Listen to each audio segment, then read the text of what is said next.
नमस्कार दोस्तों, सर जी क्लासेस में आपका स्वागत है। तो हम लोग इकोनॉमिक्स और मार्केटिंग का क्लास कर रहे थे आपके डीएफसीआईएल ऑपरेशन और बीडी का एग्जामिनेशन के लिए।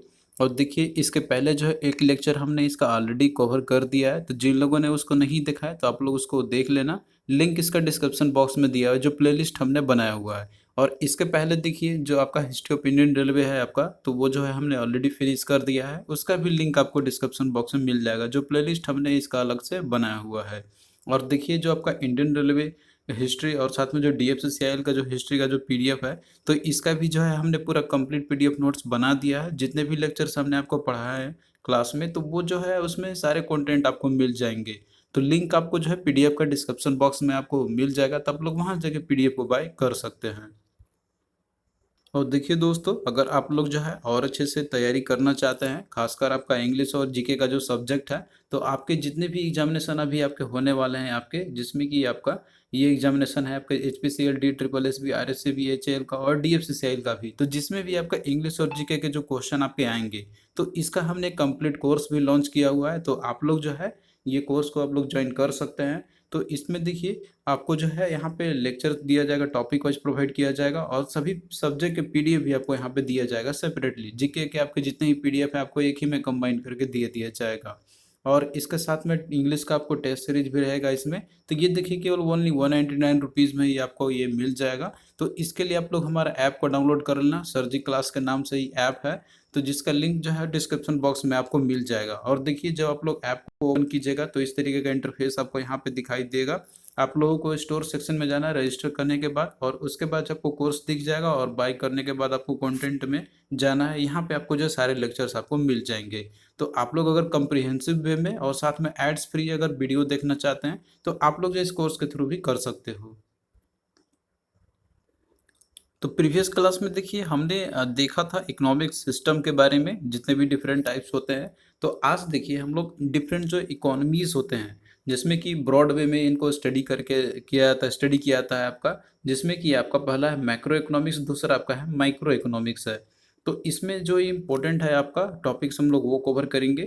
तो देखिए जो टर्म आपका मैक्रो इकोनॉमिक्स है, तो ये कॉइन किया गया था जॉन मैनेट केनीस के द्वारा। और इसमें देखिए जो आपका ब्रॉड कैटेगरी का रहता है, मतलब जो इकोनॉमी के अंदर में, मतलब जो बड़ी स्केल पे जो रहता है कि कोई भी चीज़ आपका हो गया, जैसे कि वहाँ का जो सेंट्रल बैंक है, तो उनके द्वारा जो भी मॉनेटरी पॉलिसी की जाती है, और इसके साथ में जो भी इन्फ्लेशन आप देखते हैं, स्टडी करते हैं, तो ये एक बड़े पैमाने पे स्टडी किया जाता है, ये सारे बड़े लेवल पे किया जाता है। तो ये सारा की चीज़ जो है आपका माइक्रो इकोनॉमिक्स के अंदर में कवर किया जाता है। इसके साथ साथ में जो फिजिकल पॉलिसी होती है गवर्नमेंट का, जैसे कि आपका टैक्स और बजटिंग सिस्टम हो गया, इसके अलावा जो नेशनल इनकम आपका है, और साथ में जो फाइनेंशियल इंस्टीट्यूशंस जितने भी है, और फिर जो बैलेंस ऑफ पेमेंट है आपका, तो ये सारा चीज़ जो है स्टडी किया था आपका मैक्रो इकोनॉमिक्स के अंदर में, यानी कि जो एक बड़े लेवल पे होता हो, तो वो चीज़ आपका कवर किया जाता है मैक्रो इकोनॉमिक्स के अंदर में। और जो माइक्रो इकोनॉमिक्स है, तो इसका देखिए नाम से ही आपका आ रहा है, माइक्रो मतलब कि स्मॉल लेवल पे, यानी कि इकोनॉमिक्स के अंदर भी वो सारे टॉपिक्स कवर किए जाते हैं आपके, जो कि एक छोटे लेवल पे आपका रहता है, जैसे कि आपका डिमांड और सप्लाई आपका हो गया, और इसके साथ में प्राइस हो गया आपका। तो ये जो है आपका एक छोटे लेवल पे रहता है। तो ये डिमांड सप्लाई प्रोडक्शन और प्राइस जो रहता है, तो ये आपका माइक्रो इकोनॉमिक्स के अंदर में स्टडी किया जाता है। और देखिए जो माइक्रो इकोनॉमिक्स आपका है, तो इसका देखिए वेल डिफाइंड किया गया था बाय एडम स्मिथ के द्वारा, तो इन्हीं को बोला था फादर ऑफ माइक्रो इकोनॉमिक्स भी। तो ये कुछ इंपॉर्टेंट पॉइंट्स हैं जो आपको याद रखना है इसमें से। तो देखिए जो बिगिनिंग रहेगा हमारा यहाँ पे, सबसे पहले हम लोग यहाँ पे माइक्रो इकोनॉमिक्स से स्टार्ट करेंगे, इसके बाद फिर मैक्रो इकोनॉमिक्स में जो इंपॉर्टेंट टॉपिक्स रहेंगे उसको हम लोग स्टडी करेंगे। तो जैसे कि हमने आपको बताया कि जो माइक्रो इकोनॉमिक्स जो टर्म आपका है, तो ये जो है आपका दो वर्ड से मिलकर बना हुआ, एक आपका जैसे कि आप इसमें देख रहे हैं माइक्रो, और दूसरा इकोनॉमिक्स का मतलब तो आपने समझा ही यहाँ पे क्या होता है इसका मतलब। तो जो आपका इसमें वर्ड है माइक्रो, तो ये ग्रीक प्रीफिक्स वर्ड आपका है, जिसका मीनिंग होता है स्मॉल, यानी कि इकोनॉमी जो स्टडी करते हैं हम लोग एक स्मॉल लेवल पे, तो वो आपका आ जाएगा इसके अंदर में। मतलब कि जितने भी चीज़ रहेंगे जो स्मॉल लेवल पे स्टडी किया जाता है, तो वो सारा कुछ इसमें आपका आ जाएगा। और एक स्मॉल लेवल पे जो भी एलोकेशन किया जाता है, जो भी अवेलेबल रिसोर्सेस है लोगों के बीच में, तो ये सारा चीज़ आपका आ जाएगा माइक्रो इकोनॉमिक्स के अंदर में। जैसे कि आपका डिमांड सप्लाई हो गया इसका माइक्रो इकोनॉमिक्स के अंदर में, जो मेजर एग्जांपल है हम बात करें तो यही चीज़ डिमांड और सप्लाई आपको जो है समझना है यहाँ पे, मेनली इसी से क्वेश्चन आपका बनता है एग्जाम में। तो यहाँ पे देखिए क्वेश्चन आपको पूछा गया था प्रीवियस ईयर में, क्वेश्चन आपका था कि who is the founding father of macro economics. तो मैक्रो इकोनॉमिक्स के फाउंडिंग फादर कौन है? तो यहाँ पे मैक्रो वर्ड है, ध्यान देना। तो इसके देखिए हमने अभी आपको बताया था कि जो जॉन मैनर्ड केनिस है, तो इन्होंने जो है माइक्रो इकोनॉमिक्स मतलब माइक्रो इकोनॉमिक्स के फाउंडिंग फादर जो है इन्हीं को बोला जाता है। तो राइट आंसर ऑप्शन बी आपका हो जाएगा। फिर एक अगला देखिए क्वेश्चन आपका पूछा गया था कि who is called the father of economics. तो इकोनॉमिक्स के फादर कौन है? तो इसका देखिए सिंपल आपका हो जाएगा, दैट इज एडम स्मिथ। और माइक्रो इकोनॉमिक्स भी मतलब जो है दोनों के लिए ये बोलते हैं, इनको बोला जाता है। तो ऑप्शन फोर आपका राइट आंसर हो जाएगा। तो देखिए जो माइक्रो इकोनॉमिक्स है, तो इसके अंदर में जो है हम लोग यहाँ पे एक मेजर स्केल पे पढ़ेंगे हम लोग डिमांड और सप्लाई के बारे में। तो डिमांड और सप्लाई जो है आपका ये माइक्रो इकोनॉमिक्स का, तो ये जो है आपका एक इकोनॉमिक मॉडल होता है जिसमें कि हम लोग जो है मार्केट के अंदर में जो प्राइस होता है किसी भी प्रोडक्ट का, तो उसका डिटर्मिनेशन करते हैं और किस तरीके से डिमांड सप्लाई के बेसिस पे प्राइस में इंक्रीमेंट डिक्रीमेंट होती है। तो ये चीज़ जो है इंपॉर्टेंट है आपका। तो प्राइस कैसे इंक्रीमेंट डिक्रीमेंट होता है, तो इसके लिए आपको समझना होगा डिमांड और सप्लाई के बारे में। तो सबसे सिंपल मतलब ये आपका हो गया है यहाँ पर कि जैसे जो भी कंडीशन जो रहता है वहाँ पे उन सभी को अगर इक्वल रखा जाए, जैसे कोई भी आपका एक कम्पिटिटिव मार्केट है, तो कम्पिटिटिव मार्केट में ही आप जानते हैं कि प्राइस में फ्लक्चुएशंस आता है वहाँ पे based on the demand and supply के बेसिस पे। तो कोई भी मान लीजिए कि अगर कोई एक पर्टिकुलर गुड्स है, तो उसका कोई पर्टिकुलर मान लीजिए कोई एक प्राइस है उसका, तो वो जो है आपका वो तब तक वेरी करता रहेगा, मतलब कि वो जो है वेरी करता रहेगा, बढ़ता रहेगा, घटता रहेगा। तो वो तब तक बढ़ता घटता रहेगा उसका यहाँ पे कि जब तक ये एक ऐसे पॉइंट पे ना पहुंच जाए जहाँ पे कि जो क्वांटिटी है, जितना क्वांटिटी का डिमांड किया जा रहा है वहां पर आपका मतलब जो भी करंट प्राइस पे, तो वो जो है जितना सप्लाई किया जा रहा है उस क्वांटिटी को इक्वल कर ले, तो जो है वहां पे जाकर प्राइस उसका कांस्टेंट हो जाएगा। अब जैसे कि बात कर लेते हैं हम लोग कॉमन सा, आप साल्ट का ही एग्जाम्पल, नमक का ही आप एग्जाम्पल ले लीजिए। अब तो देखिए जो नमक का प्राइस आपका है वो आप लोग देखिए मान लीजिए कि जब से इसका स्टार्टिंग हो रहा होगा प्रोडक्शन करना, तो उसमें प्राइस में भी बहुत ही कम होगा, लेकिन जैसे ही इसका प्राइस मान लीजिए थोड़ा बढ़ता रहा होगा, तो उस समय डिमांड ज़्यादा रहा होगा, तो मे भी प्राइस थोड़ा इंक्रीमेंट हुआ होगा। लेकिन एक ओवरऑल टाइम पे आते आते आप देखते होंगे कि इसका जो प्राइस है सेटल हो जाता है, मतलब कि जितना सप्लाई है उतना ही डिमांड है। तो इन दोनों के बीच में अगर बैलेंस हो जाता है तो वहाँ पे प्राइस आके सेटल कर जाएगा। और तब तक वेरी करता रहेगा जब तक कि डिमांड और सप्लाई के बीच में इक्वली बैलेंस ना हो। तो ये आपका वेरी कब तक करेगा आपका, कि जब तक कि उसके बीच में अनइक्वालिटी रहेगी डिमांड और सप्लाई के बीच में। अगर डिमांड सप्लाई इक्वल है तो आपका जो है प्राइस कांस्टेंट रहेगा, उसमें कोई वेरिएशन नहीं है। सिंपल सी बात है कि अगर मान लीजिए डिमांड है सप्लाई कम है, तो जाहिर सी बात है कि प्राइस इंक्रीमेंट होगा। और अगर मान लीजिए कि जो सप्लाई है उसका अगर ज़्यादा हो जाए, डिमांड कम है, तो जाहिर सी बात है प्राइस को उसका फॉल करेगा। तो यहाँ पे बैलेंसिंग रहने के लिए प्राइस का सिंपल कॉन्सेप्ट है कि इक्वालिटी होना चाहिए क्वांटिटी ऑफ सप्लाई और डिमांड के बीच में। तो देखिए ये जो है इतना आसान नहीं होता है स्टडी करना इसका, इसके लिए देखिए ग्राफिकल रिप्रेजेंटेशन मेथड से भी किया जाता है यहाँ पर, कि क्वांटिटी ऑफ डिमांड और क्वांटिटी ऑफ सप्लाई के बीच में जो है इनको प्लॉट किया जाता है ग्राफ में, और उसके बेसिस पे स्टडी किया जाता है डिमांड और सप्लाई का, और प्राइस में किस तरीके से इंक्रीमेंट डिक्रीमेंट आती है यहाँ पे, तो ये सारा कुछ स्टडी किया जाता है। तो देखिए जो ग्राफिकल रिप्रेजेंटेशन है आपका क्वांटिटी ऑफ डिमांड के बीच में और क्वांटिटी ऑफ सप्लाई के बीच में जो है, तो इनको एक ग्राफ में प्लॉट किया जाता है यहाँ पे। और ये जो कॉन्सेप्ट है ये दिया गया था अल्फ्रेड मार्शल के द्वारा।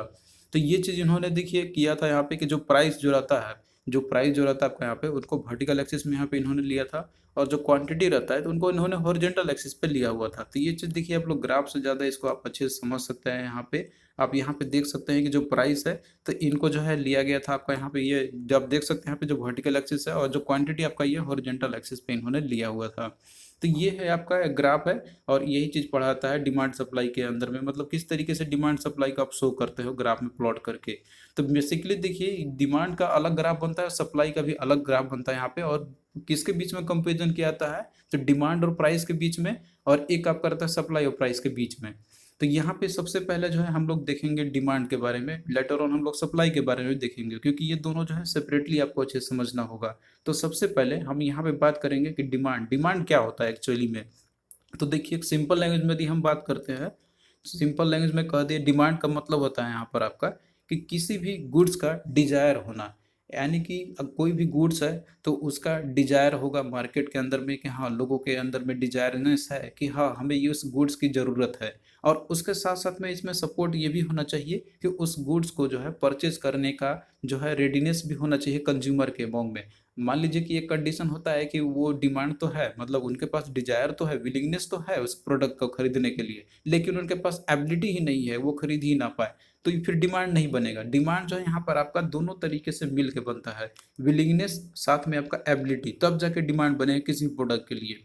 केवल अगर विलिंगनेस रहेगा लेकिन उनके पास बाइंग एबिलिटी ही नहीं रहेगा तो वो डिमांड नहीं रहेगा। एक्चुअली वो फॉर्म के लिए डिमांड नहीं, कब तक डिमांड नहीं बनेगा, जब तक कि दोनों की कंडीशन फुलफिल ना हो जाए, विलिंगनेस भी होना चाहिए साथ में एबिलिटी भी होना चाहिए उनको परचेस करने के लिए।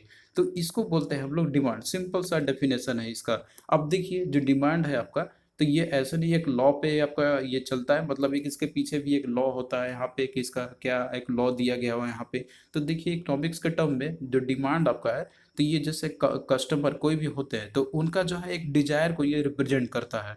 डिजायर हो गया या फिर उनका प्रेफरेंसेस हो गया, किसी भी पर्टिकुलर प्रोडक्ट के लिए हो गया आपका यहाँ पे, और इसके साथ में वो उसको पे करने के लिए रेडी भी रहे।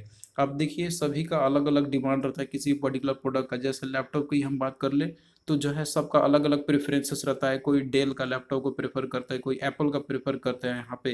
तो कोई भी प्रोडक्ट जो है वो डिमांड उसका कब बनेगा कि उसके पास विलिंगनेस, तो विलिंगनेस तो हमारे पास जैसे कि हम एप्पल का भी जो है रहता है कि हम उसको भी बाई करें, लेकिन मेरे पास एबिलिटी ही नहीं, क्षमता नहीं है बाई करने का, तो वो फिर डिमांड नहीं होगा। जो फॉर्म्स होते हैं, जो इंडस्ट्री होता है, उनके लिए वो डिमांड नहीं होगा। डिमांड कब बनेगा उनके लिए कि जब दोनों एबिलिटी हो, विलिंगनेस भी होना चाहिए और साथ में एबिलिटी भी होना चाहिए।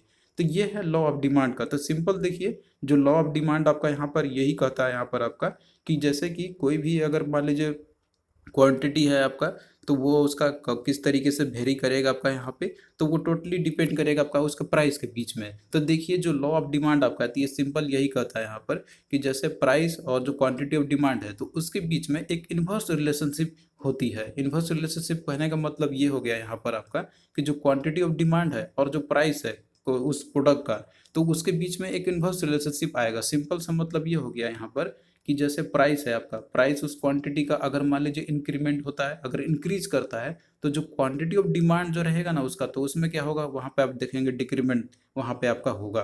तो प्राइस अगर इंक्रीज होगा तो क्वांटिटी ऑफ डिमांड वहाँ पे डिक्रीज होगा, और अगर मान लीजिए प्राइस अगर डिक्रीज होता है तो जो क्वांटिटी ऑफ डिमांड है तो वो इंक्रीज करेगा।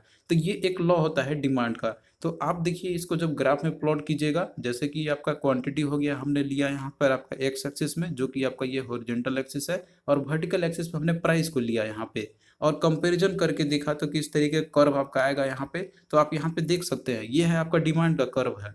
तो इसमें देखिए प्राइस हमने इधर लिया हुआ है और क्वांटिटी ऑफ डिमांड जो है आपका इधर लिया हुआ है एक्स एक्सिस में। तो मान लीजिए इनिशियली जब प्राइस था आपका यहाँ पे आप देख सकते हैं 15 था, तो उस समय डिमांड कितना था 20 यूनिट का था, लेकिन देखिए प्राइस में जैसे ही इंक्रीमेंट हुआ 30 का हुआ, तो क्वांटिटी ऑफ डिमांड 20 से घट के कितना हो गया 10 पे हो गया। तो इन दोनों के बीच में क्या हो रहा है एक इन्वर्स रिलेशनशिप आ रहा है। और अगर आप देखते हैं इन टॉप को पॉइंट को अगर आप मिलाते हैं और एक कर्व ड्रॉ करते हैं यहाँ पे, तो आपको एक डाउनवर्ड स्लोप मिलेगा। तो इस तरीके से जो कर्व रहता है आपका डिमांड कर्व का, मतलब डिमांड जो कर्व है तो उसका कैसा नेचर रहता है, तो ये जो है आपको एक डाउनवर्ड स्लोप की तरफ मिलेगा आपको। तो सिंपल सा है कि लॉ ऑफ डिमांड कहता है क्या है यहाँ पे कि जो प्राइस होता है, यानी कि जो गुड्स का जो प्राइस है और जो क्वांटिटी ऑफ डिमांड जो रहती है, तो उसके बीच में एक इन्वर्स रिलेशनशिप एग्जिस्ट करता है। तो ये है लॉ ऑफ डिमांड आपका सिंपल लैंग्वेज में। और कर्व कैसा रहता है डिमांड कर्व का, तो आपका डाउनवर्ड स्लोप। और डाउनवर्ड स्लोप ये कैसे आया, तो ये ऑलरेडी हमने आपको समझा दिया कि प्राइस देखिए पहले कम था तो डिमांड ज़्यादा था, लेकिन प्राइस में जैसे ही इंक्रीमेंट हुआ तो यहाँ पे देखिए क्या हो रहा है क्वांटिटी ऑफ डिमांड में यहाँ पे कम हो गया। तो ये एक सिंपल सा जो है आपको याद रखना है। और इसको देखिए आप एक सिंपल लैंग्वेज में भी आप समझ सकते हैं, आप एनालिसिस करके भी इसको आप समझ सकते हैं कि जैसे किसी का भी प्राइस में इंक्रीमेंट होता है तो आप देखते होंगे कि उस प्रोडक्ट का जो कोई डिमांड जो रहता है वो घट जाता है। जाहिर सी बात है कि कोई भी अगर मान लीजिए कि अगर लैपटॉप ही हो गया, उसका प्राइस इंक्रीज हो गया, जितने में आप पहले खरीदते थे, लेकिन मान लीजिए उससे वो 10% इंक्रीज हो गया, तो वहाँ पे क्या होगा उसका जो डिमांड होगा वो क्या होगा, जाहिर सी बात है डिक्रीज हो जाएगा। और अगर प्राइस वहीं पे डिक्रीज हो गया तो जाहिर सी बात है कि लोग उसको खरीदने के लिए भागेंगे वहाँ पे। तो आप इसको एक सिंपल लैंग्वेज में भी समझ सकते हैं यहाँ पे। तो आइए हम लोग यहाँ पे साथ साथ में क्वेश्चन भी करते चलेंगे, जिससे कि आपको जो है टॉपिक पे और अच्छे से क्लियरिटी होता चले। तो यहाँ पे देखिए जो इंपॉर्टेंट क्वेश्चन है जो एग्जाम में आपसे पूछे आ सकते हैं, तो यहाँ पे दिया हुआ है कि demand of commodity mainly depends upon. तो कोई भी कमोडिटी का जो डिमांड होता है तो वो मेनली किस पे डिपेंड करता है आपका। तो इसमें देखिए ऑप्शन में दिया हुआ है that is purchasing will, purchasing power, tax policy या फिर एडवर्टीजमेंट। तो हमने आपको बताया था कि जो डिमांड रहता है किसी भी कमोडिटी का तो वो मेनली डिपेंड करता है आपका परचेजिंग पावर के ऊपर में। परचेजिंग पावर है, उसके पास विलिंगनेस है और एबिलिटी भी है, तो ही जो है वो डिपेंड करेगा आपका। तो इसका राइट आंसर क्या होगा, ऑप्शन 2 आपका हो जाएगा।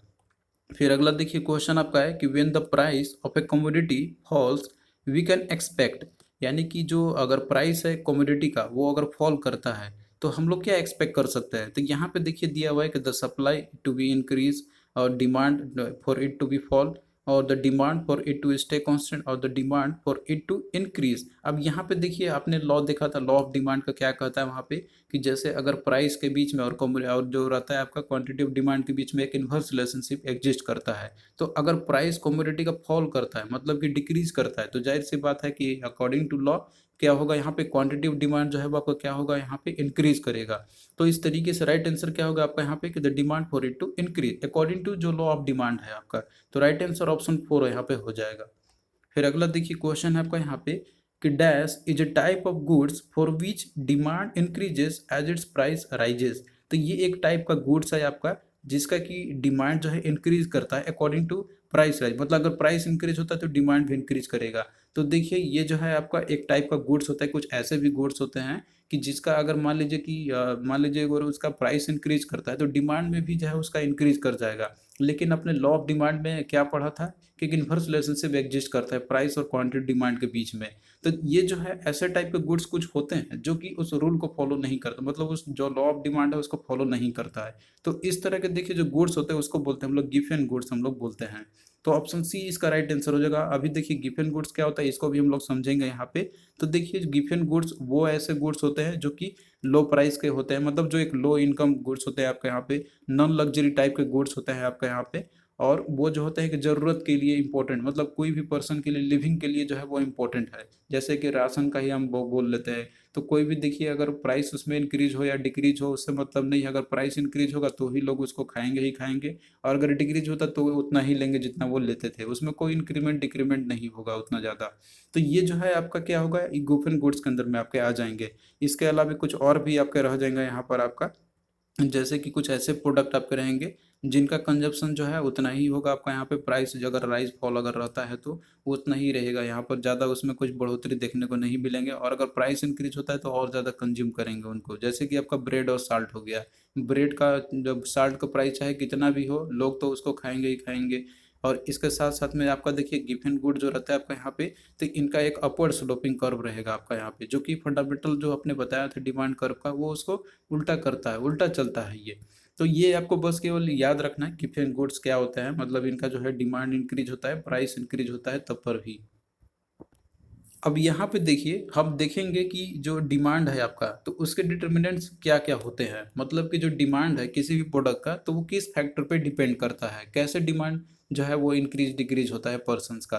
तो पहला देखिए इसमें आपका यहाँ पर है इनकम का, मतलब कि जो इनकम है हमने इसको देखिए वाई से रिप्रेजेंट किया हुआ है। तो कोई भी पर्सन का देखिए अगर उनका इनकम जो है अगर उसमें मान लीजिए कि इंक्रीमेंट होता है तो जाहिर सी बात है कि इनकम में इंक्रीमेंट होगा तो क्वांटिटी ऑफ डिमांड भी उनका बढ़ेगा वहाँ पे, क्योंकि उनके पास ज़्यादा पैसा है खरीदने के लिए, तो डिमांड भी इंक्रीमेंट होगा ही होगा। तो जो डिमांड है आपका ये इनकम के ऊपर भी डिपेंड करता है आपका यहाँ पे। लेकिन देखिए ये कुछ ऐसे कंडीशंस होते हैं आपका यहाँ पे कि ये जो है आपका कुछ ऐसे गुड्स होते हैं तो उस पर ये नहीं करेगा, जैसे कुछ इन्फीरियर जो गुड्स आपके हो गए, जैसे कि राशन राइस जो मिलता है, राशन में राइस आप देखते होंगे कि वो जो है उतना अच्छे क्वालिटी का नहीं मिलते हैं।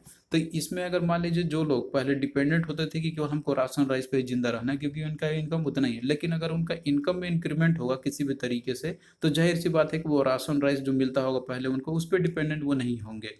तो यहाँ पे जो है इस तरह के जो इन्फीरियर गुड्स होते हैं तो उस पर ये लागू नहीं होगा कि अगर इनकम इंक्रीज होगा तो क्वांटिटी ऑफ डिमांड इंक्रीज होगा। तो सभी के लिए होगा लेकिन किसके लिए नहीं होगा, तो ये इन्फीरियर गुड्स के लिए होगा। यानी कि अगर इनकम इंक्रीज होगा तो इस केस में जो राशन जो राइस रहेगा तो यहाँ पे क्वांटिटी ऑफ डिमांड क्या होगा, डिक्रीज होगा, क्योंकि वो और अच्छे क्वालिटी का जो है राइस है वो खरीदेंगे यहाँ पे। तो ये जो है इंपॉर्टेंट जो मतलब एक्सेप्शनल जो चीज़ें हैं तो आपको यही याद रखना और यही एग्जाम में आपसे पूछा जाता है। फिर इसके बाद देखिए अगला जो डिटर्मिनेंट्स है डिमांड का तो वो है टेस्ट और प्रेफरेंसेस का। अब यहाँ पे देखिए लोगों का कुछ टेस्ट भी होता है प्रेफरेंसेस भी होता है, वो अपने प्रेफरेंस के अकॉर्डिंग ही डिमांड करते हैं किसी भी चीज़ का। और अगर मान लीजिए कि जो चीज़ उसको अच्छा लगे तो उसका डिमांड करेंगे ही करेंगे। और प्रेफरेंसेस भी उनका रहता है कि हाँ हमें तो यही बस प्रेफर करना है बाकी और किसी कंपनी का नहीं करना है। तो इसके बेसिस पे भी डिमांड बनता है। फिर तीसरा आपका है जैसे प्राइस होते हैं कुछ रिलेटेड गुड्स का। अब यहाँ पे देखिए रिलेटेड गुड्स कहने का मतलब हो गया कि कुछ ऐसे प्रोडक्ट होते हैं कि जो कि कंपैरिजन के बेसिस पे यूज़ किया जाता है। जैसे कि मान लीजिए उनके बेसिस पे यहाँ पे दो तरीके गुड्स होते हैं, एक आपका होता है सब्स्टिट्यूट गुड्स, दूसरा आपका होता है कम्प्लीमेंट्री गुड्स। तो देखिए जो सब्स्टिट्यूट गुड जो रहता है यहाँ पे कि इसमें ऐसे गुड्स आ जाएंगे आपके कि जो कि एक गुड्स के जगह पे हम लोग जो है उसका दूसरे का यूज हम लोग कर सकते, मतलब एक गुड्स का अगर प्राइस में इंक्रीमेंट होगा तो हम उसको यूज ना करते, उसका सब्स्टिट्यूट जो होगा उसका यूज करेंगे हम लोग। जैसे कि एग्जांपल आपका टी और कॉफी का, तो इसमें देखिए टी और कॉफी दोनों क्या होता है, दोनों हम लोग पीने मतलब ड्रिंक करते हैं, इन दोनों को यूज करते हैं हम लोग। तो इसमें मान लीजिए अगर टी का प्राइस में इंक्रीमेंट होगा तो यहाँ पे जो है आपका क्या होगा कि टी लोग प्रेफर नहीं करेंगे, इसके जगह पे क्या करेंगे उन लोग कॉफी को प्रेफर करेंगे ज्यादा पे। तो इस तरीके से जो क्वांटिटी ऑफ डिमांड है कॉफी का वो इंक्रीज होगा यहाँ पे। तो ये जो है रिलेटेड गुड्स है यहाँ पे, तो उसके बेसिस पे भी जो है डिपेंड करेगा यहाँ पर आपका। और वहीं पे कुछ कम्प्लीमेंट्री गुड्स होता है आपका यहाँ पे, मतलब कि ये ऐसे गुड्स होता है आपका यहाँ पे कि जिनका यूज हम लोग करते हैं एक साथ में, मतलब कि इनका इफेक्ट जो है दूसरे पे पड़ता है। अगर एक का प्राइस में इंक्रीमेंट डिक्रीमेंट हुआ तो सेकंड जो उसका जो कम्प्लीमेंट्री गुड्स है तो उस पर भी असर पड़ेगा इसका। तो इस तरह के एग्जांपल आपका पेन और रिफिल का, अगर मान लीजिए पेन का प्राइस में अगर इंक्रीमेंट होता है तो जो क्वांटिटी ऑफ डिमांड है रिफिल का वो क्या होगा, डिक्रीज होगा यहाँ पे। क्योंकि पेन जो है वो महंगा हो रहा है तो रिफिल लोग खरीदेंगे नहीं उतना, क्योंकि ये दोनों आपस में सब्स्टिट्यूट में है। जैसे पेट्रोल का और कार का भी हो गया एग्जाम्पल आप ले सकते हैं। अगर पेट्रोल अगर महंगा हुआ, कार अगर महंगा हुआ तो पेट्रोल के लोग जो डिमांड कम करेंगे, और पेट्रोल का दाम महंगा हुआ तो लोग जो है कार कम खरीदेंगे। तो ये जो है कोई क्या कम्प्लीमेंट्री गुड्स के अंदर में आते हैं। तो ये सारा चीज जो है डिटरमाइन करते हैं डिमांड्स को। तो आई होप कि ये चीज जो है आपको टॉपिक क्लियर हो गया होगा यहाँ पर अच्छे से। अब यहाँ पे देखिए दूसरा जो कॉन्सेप्ट है आपका यहाँ पे दैट इज सप्लाई का।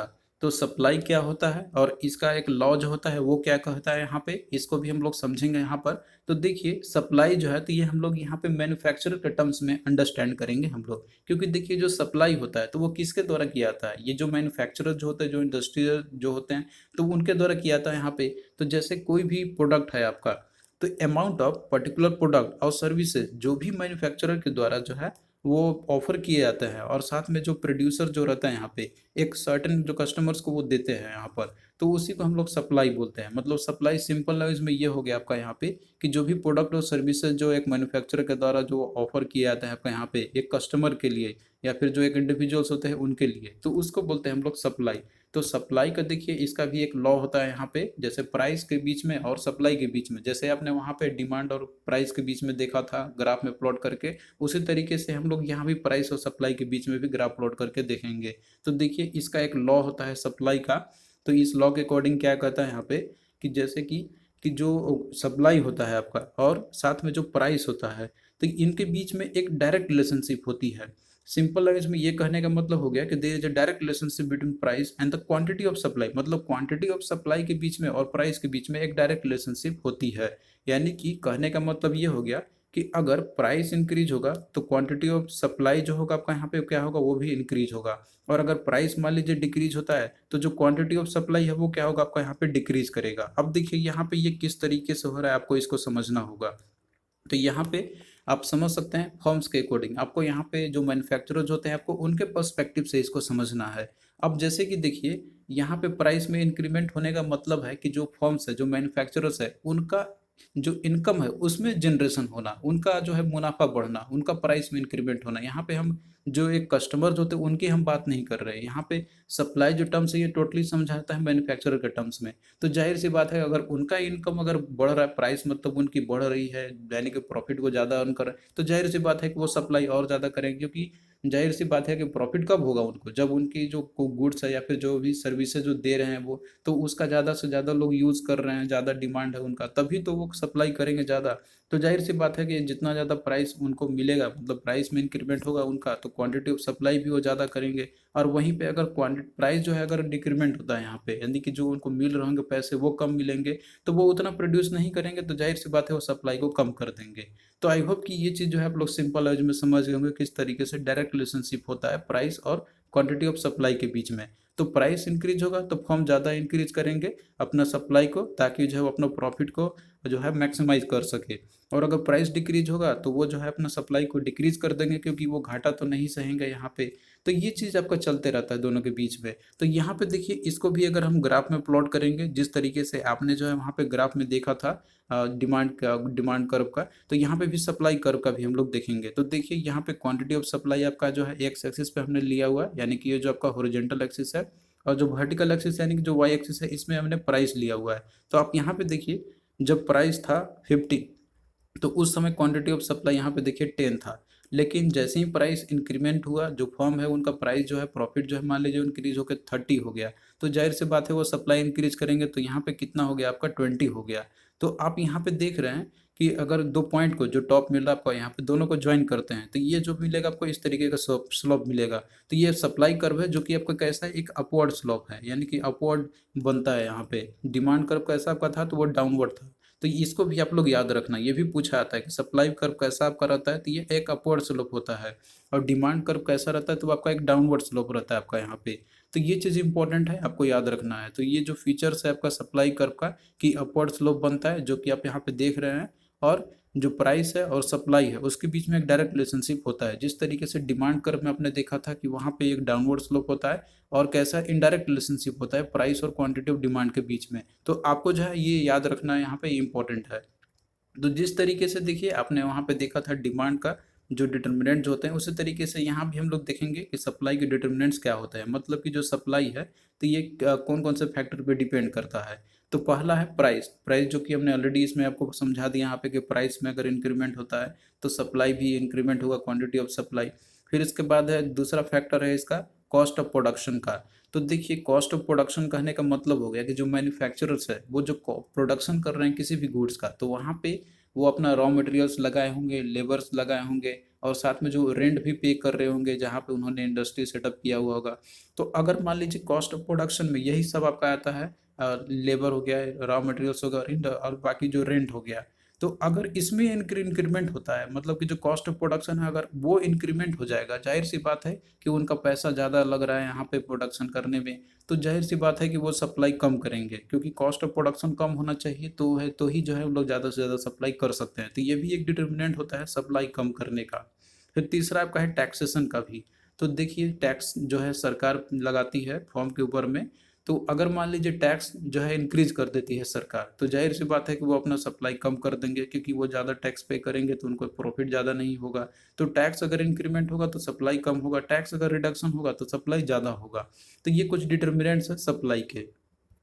तो यहाँ पे आपने जो है डिमांड और सप्लाई के बीच में दोनों को अच्छे से समझा, एनालाइज किया। अब यहाँ पे देखिए एक टेबल आपका बना हुआ है दोनों के डिमांड और सप्लाई के बीच में डिफरेंसेस का। अगर आप लोग इसको देखते हैं यहाँ पे तो आपका और अच्छे से सही में आपका आ जाएगा कंपैरिजन करना। तो यहाँ पे जो है दिया हुआ है आपका वो सारा पैरामीटर्स दिया हुआ है कि किस बेसिस पे जो है यहाँ पे किया गया है। तो पहला देखिए मीनिंग है आपका डिमांड का। डिमांड क्या होता है कि ये जो है किसी भी कोई भी कस्टमर है आपका, कोई भी जो है उसका एक डिजायर होता है बायर करने का, मतलब जो भी रहता है कि उसके पास एबिलिटी है उसको पे करने का कोई भी कमोडिटी का एक स्पेसिफिक प्राइस पे, तो इसको बोलते हैं हम लोग डिमांड। सप्लाई आपका क्या होता है कि ये जो है क्वांटिटी होता है कमोडिटी का जो कि अवेलेबल किया जाता है प्रोड्यूसर्स के द्वारा, ताकि वो कंज्यूमर उसको कंज्यूम कर सके एक सर्टेन प्राइस लेवल पे। फिर इसके बाद देखिए कर्व की बात करते हैं, तो आपने देखा था कि जो डिमांड कर्व है आपका एक डाउनवर्ड स्लोपिंग का होता है, और जो सप्लाई कर्व थी आपका एक अपवर्ड स्लोपिंग होता है। इसको आपने देखा था वहाँ पे प्लॉट करके भी।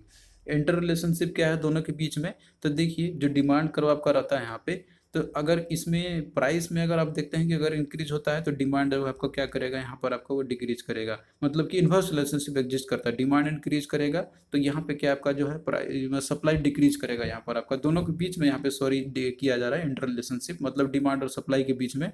तो डिमांड इंक्रीज करेगा तो सप्लाई भी आपका क्या होगा, यहाँ पर आपका ये डिक्रीज करेगा। तो एक इन्वर्स रिलेशनशिप एग्जिस्ट करता है इन दोनों के बीच में।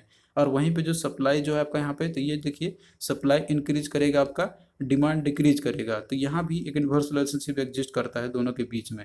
मतलब ये डिमांड और सप्लाई के बीच में आपका बेसिकली है कि यहाँ पे मान लीजिए कि सप्लाई अगर मान लीजिए ज़्यादा होगा तो जो है डिमांड क्या होगा उसका वहाँ पे कम हो जाएगा, क्योंकि देखिए मार्केट के ऊपर में इसी तरीके से सिनेरियो आपका चलता है। अगर इन दोनों का बीच में कंपैरिजन, यहाँ पे प्राइस और डिमांड और सप्लाई और प्राइस के बीच में कंपैरिजन नहीं, इन दोनों के बीच में किया गया हुआ है। फिर देखिए प्राइस पे इम्पैक्ट क्या होगा कि अगर प्राइस में देखिए क्या होता है कि अगर इंक्रीमेंट होती है तो डिमांड डिक्रीज होगा, जो कि इनडायरेक्ट रिलेशनशिप होती है। तो ये देखिए आपका ये करेक्ट है यहाँ पे, मतलब जो आपका दिया हुआ डेफिनेशन उसका लॉ वाला है, ये इन दोनों के बीच में केवल रिलेशनशिप था। फिर देखिए सप्लाई और प्राइस के बीच में कंपैरिजन की बात करते हैं, तो सप्लाई इंक्रीज करता है आपका यहाँ पे, जैसे अगर इंक्रीज करेगा प्राइस में तो यहाँ पे डायरेक्ट रिलेशनशिप होती है। अब यहाँ पे कौन रिप्रेजेंट किसको करता है? डिमांड जो है आपका, तो ये डिमांड जो है कस्टमर के लिए रिप्रेजेंट करता है। डिमांड किसके तरफ से होती है? कस्टमर के थ्रू होती है। तो यहाँ पे कस्टमर जो है, कंज्यूमर जो है वो रिप्रेजेंट करेगा डिमांड के लिए, और सप्लाई जो है ये रिप्रेजेंट करता है फर्म, क्योंकि सप्लाई करने काम होता है मैन्युफैक्चरर के द्वारा। तो थैंक यू दोस्तों। आपको कैसा लगा ये लेक्चर, आप लोग कमेंट करके ज़रूर बताना। और हम देखिए इसी तरीके से जो है आपको वो लेक्चर्स प्रोवाइड करते रहेंगे इकोनॉमिक्स और मार्केटिंग का भी जो है उसका भी कंटेंट तैयार हो रहा है। जैसे ही कंप्लीट होता है तो हम जो है आपको उसका पूरा प्रोवाइड कर देंगे पीडीएफ भी, और साथ में लेक्चर्स भी आपको प्रोवाइड कर देंगे। तो चलिए दोस्तों, मिलते हैं नेक्स्ट वीडियो में, तब तक के लिए बाय।